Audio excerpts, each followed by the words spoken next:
Vice President Constantino Chiwenga's commitment nowadays yekustrengthena ma-industries munyika yeZimbabwe panguva ino achifoster sustainability aiwa nekusapota ma-private sector zvinoratidza kuti VP Constantino Chiwenga ari concerned aiwa nefuture vagari venyika yeZimbabwe kunyanya employment creation kuti vagari venyika yeZimbabwe vanozikanwa kuti vari skillful vasabuda vachinoenda kune dzimwe nyika chitsvaka mabasa.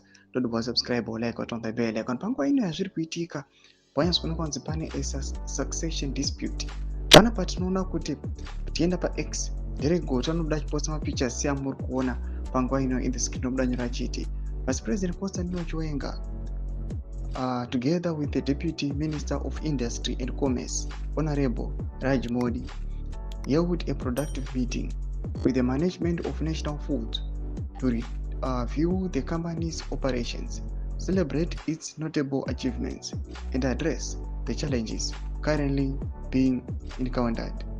The engagement reflected government's continued commitment to strengthening industrial capacity, fostering sustainable production, and supporting private sector players that are pivotal to Zimbabwe's food security and economic transformation agenda under Vision 2030. ndo mashoko ari kuda panguva ine ari kuona kuti VP Constantino Chiwenga mamoves avari kuita tikuona kuti vari kufamba kuma-industries akasiyana siyana. Tamboona kuVic Falls, tinoona vari kufamba Mashonaland, kwese vari kuona kuti VP Constantino Chiwenga aiwa panguva ino ari kuuya achinoita value addition achinoudza kuti aiwa munyika yeZimbabwe zvinhu zvakada zvinofanira kuvamo.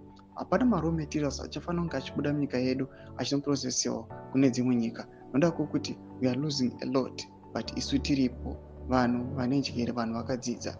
Tudze mafungiro enyu muri kudii pamusoro paVP Constantino Chiwenga's involvement panguva ino panguva iri critical yesuccession. Pinda comment section medu mafungiro enyu muri kudii pamusoro pechitiko ichi. Musangana subscribe like chatonga bell icon.